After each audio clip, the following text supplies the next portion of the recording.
bulan sebelum G30 SPKI meletus, ada beberapa konflik antara anggota PKI dan juga Angkatan Darat. PKI memiliki cita-cita untuk merintis berdirinya negara komunis, sedangkan Angkatan Darat sebagai kekuatan pertahanan negara berkepentingan mengamankan Pancasila sebagai dasar negara.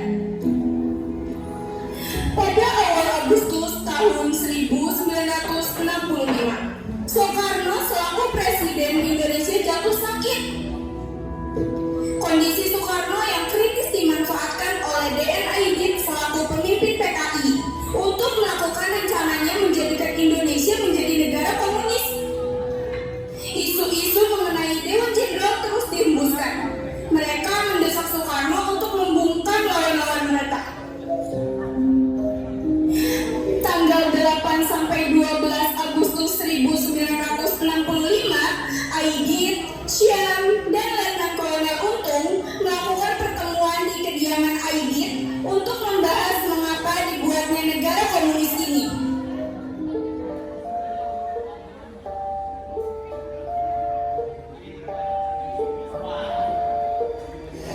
Kawan-kawan, kita tahu Indonesia merdeka, tapi ketidakadilan masih merajalela. Banyak rakyat kecil hidup susah, sementara segelintir orang menguasai tanah dan hasil kerja mereka. Bung Aidit, bagaimana caranya agar rakyat bisa sejahtera tanpa ada yang menindas? Di negara lain, komunisme telah membuktikan bahwa kekayaan bisa dibagi rata. Tapi kita tidak akan meniru mentah-mentah. Kita harus menciptakan komunisme Indonesia sesuai budaya dan semangat gotong royong bangsa kita. Apakah masyarakat akan menerima ide ini, Bung? Mana yang takut pada kata komunis? Ketakutan itu wajar, Letnan. Tapi tugas kita adalah menjelaskan, bukan memaksa.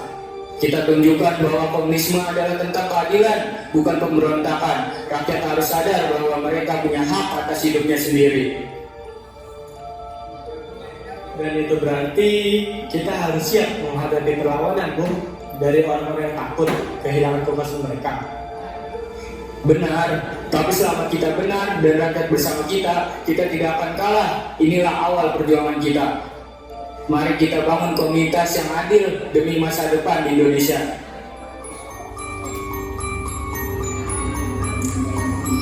Pada tanggal 28 Agustus 1965, PKI pun melakukan sidang komunitas yang hasilnya mengenai PKI melakukan operasi militer, pembagian kerja mengenai operasi militer, komposisi Dewan Revolusi, pengelompokan Cakrawirawa untuk dikirimkan ke daerah, serta penentuan tenaga cadangan 2.000 orang termasuk yang dilatih di lubang buaya.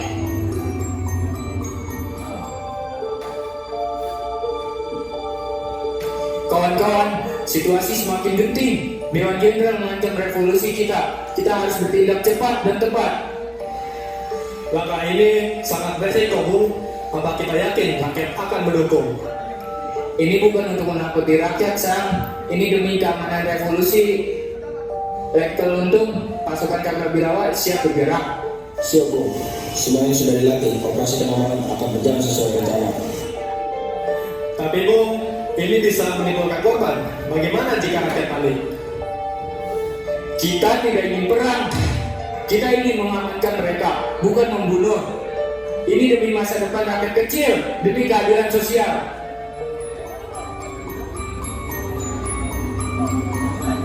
Dan pada tanggal 21, 23, 26, dan 27 September, PKI melakukan pertemuan. Mereka melakukan beberapa pembahasan mengenai susunan rencana Syam. Antara lain, para jenderal yang menjadi sasaran adalah Letjen Ahmad Yani, Maijen M.T. Haryono, Maijen R. Suprapto, Maijen S. Parman, Brigjen Sutoyo Siswami Harjo, Brigjen Donald Ishak Panjaitan, serta Letkol Pierre Tendean. Operasi akan dilakukan. Komando penculikan dan penyerangan yang akan dipimpin oleh Letnan Idul Arif, tugasnya mengambil para jenderal hidup atau mati. September 1965 di markas PKI yang terletak di daerah Betak Lubang Buaya, para pasukan PKI bersiap-siap untuk melancarkan aksinya. Penculikan 7 jenderal dimulai pada pukul 4 dini hari.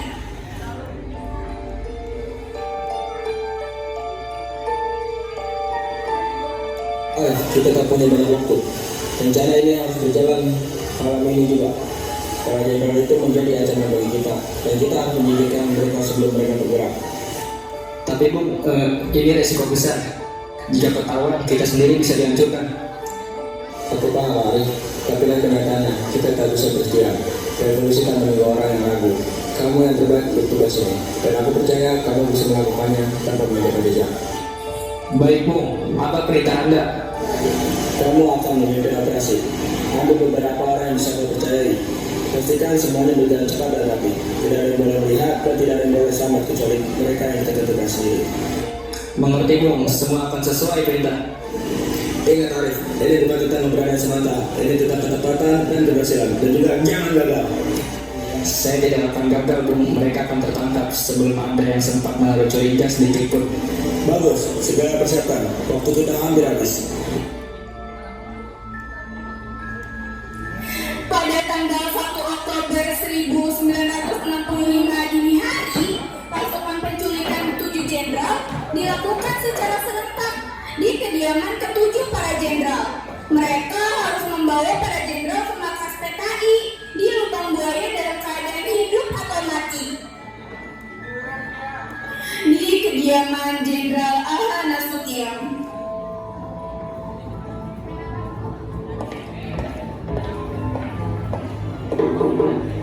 Permisi. Iya, ada apa? Bapaknya ada, Bu. Oh, ada. Sebentar, saya panggil bapaknya dulu. Pak, ada pasukan Cakra Birama. Cakra. Jenderal, dipanggil untuk menghadap Presiden. Tolong cepat, Jenderal.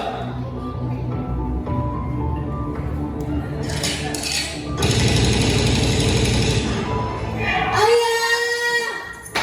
Buka pintunya. Cepat, Jenderal. Buka. Pak, cepat, kamu lari. Maria, pegang adik. Ibu, adik juga. Cepat, pergi Pak. Jenderal Nasution berhasil melarikan diri dengan memanjat tembok. Namun kaki kirinya terkena tembakan saat memanjat. Pierre Tendean menemui pasukan Cakrawirawa dan mengaku diri sebagai Nasution. Karena sebagaimana tugasnya menjadi ajudan Jenderal Nasution, ia rela mengorbankan diri untuk menggantikan sang jenderal saat terjadi penculikan. Jangan bergerak. Letakkan senjata. Di mana Nasution? Saya Nasution.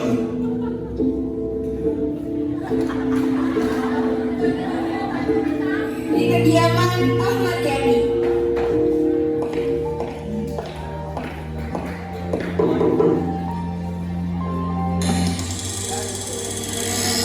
Oh, Mbok. Ada apa, Mbok? Sedang tidur, Pak. Edi mau ibu, Mbok. Ibu ada di rumah tenang Suropati, Den. Bapakmu mana, sayang? Bobo. Tunggu ke belakang saja. Ada apa ini?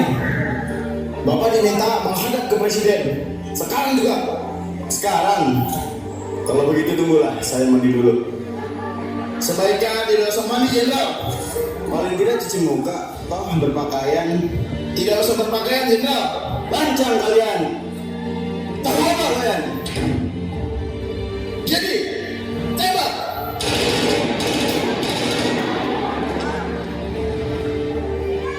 Cepat, bereskan.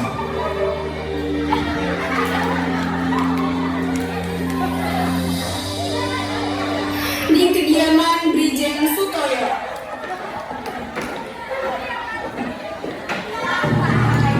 Permisi. Ada apa?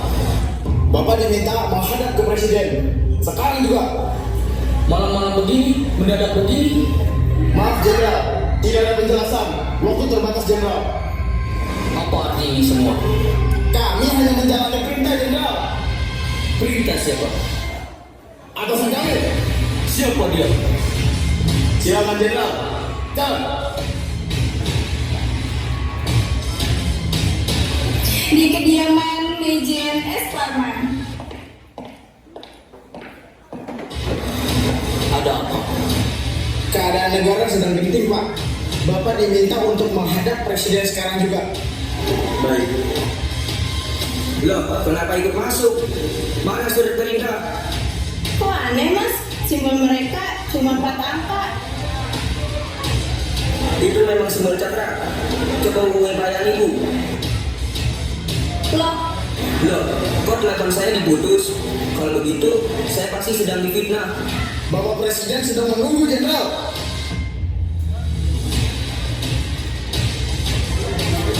di kediaman Lejen MT Haryono. Mana Ndoromo? Cepat katakan, mana Ndoromo? Mau mati ya? Mau ditembak ya? Di kamar atas, Pak. Keluar, Jenderal! Keluar!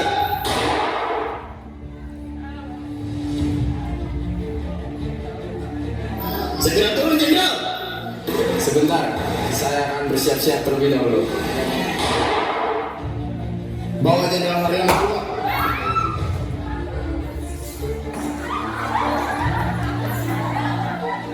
Di kediaman Brigjen Panjaitan.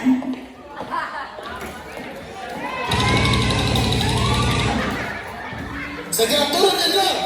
Atau saya ledakan rumah ini! Kasih saya waktu untuk berdoa. Cepat, Jenderal!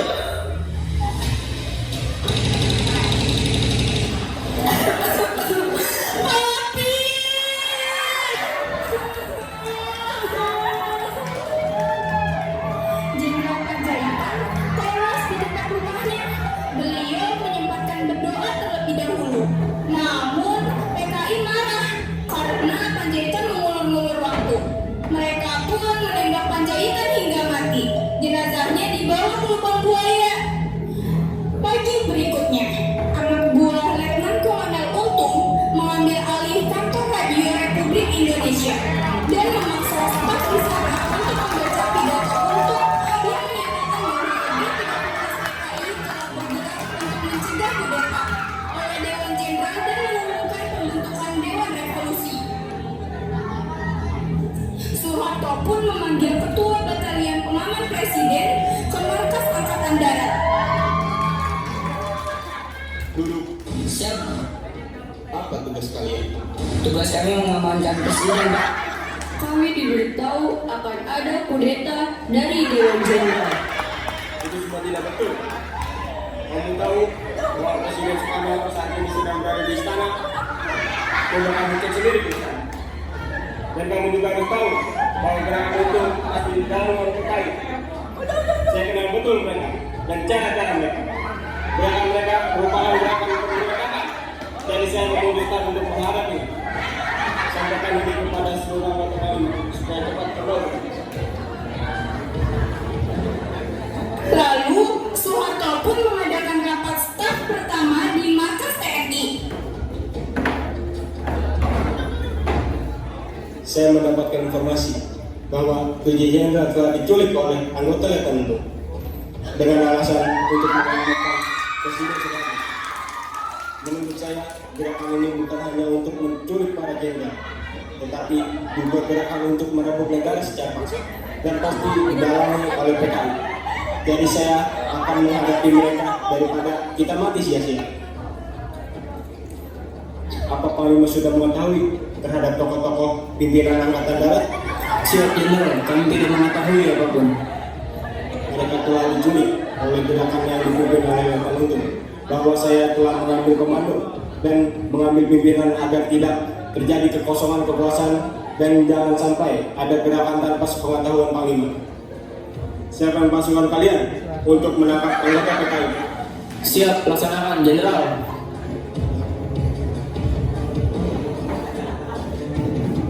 Panglima pun bergegas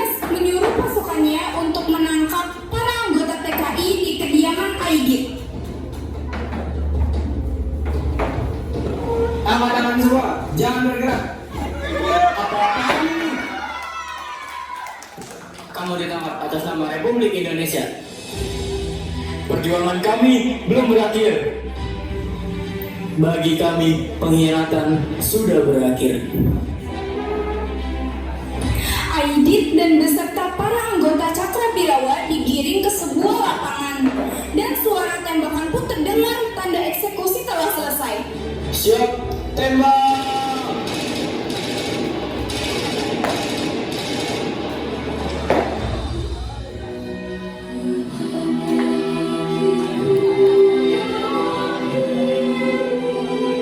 Dengan gugurnya para pahlawan revolusi bangsa Indonesia tidak gentar menghadapi segala bentuk pengkhianatan. G30S PKI telah gagal. Bangsa Indonesia tetap setia pada Pancasila dan Undang-Undang Dasar 1945.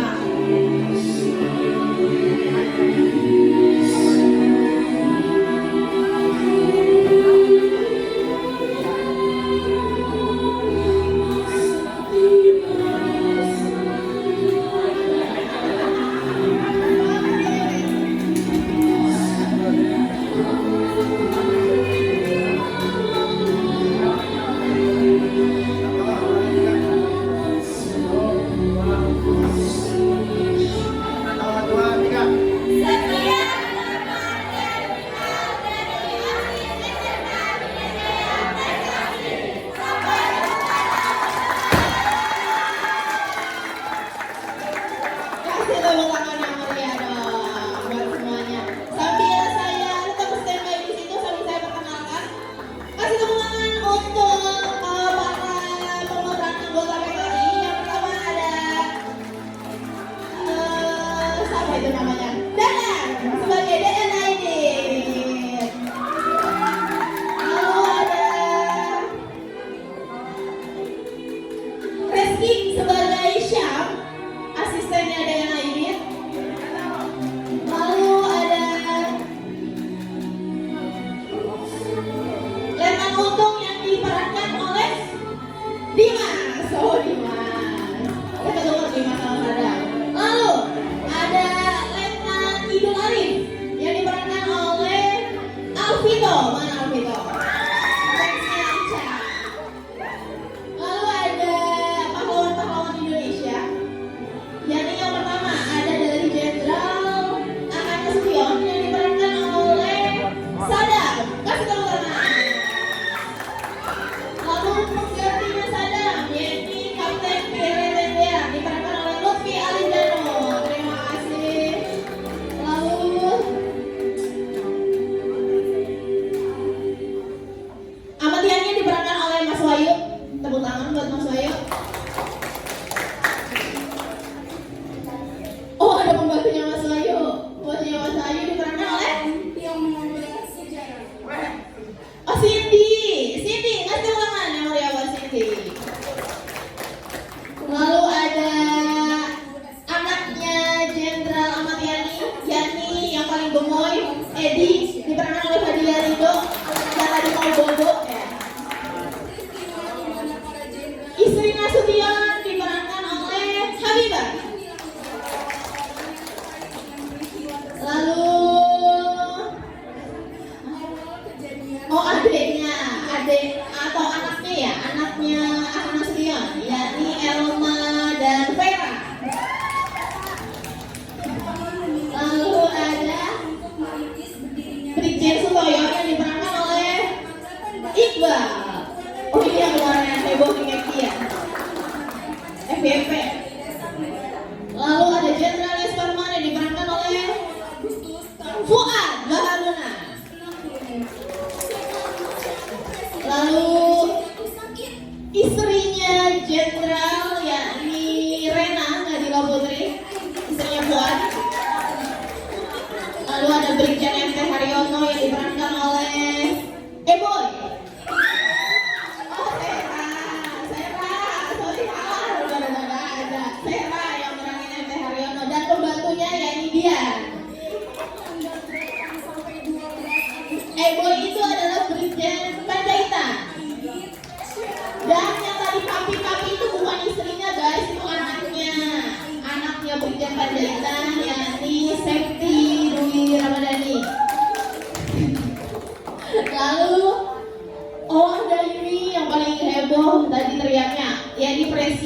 mantan presiden kita, yakni Soeharto yang diperankan oleh Ilham. Dan ada panglimanya, panglima dan batalionnya ada Dela, Kamal, lalu Raffi, Dinda, dan Kayla. Terus pasukan Cakrawirawa yang paling ganas nih, ada 3 orang, ada Wandi, Sadam, Iksan, dan Akbar. Kasih tepuk tangan yang lain. Baik, terima kasih semuanya. Dan jangan lupa pesan saya dicatat tadi nyepir ya, udah nyepir peran-perannya, nanti ada pertanyaan-pertanyaan. Cek, baik, terima kasih.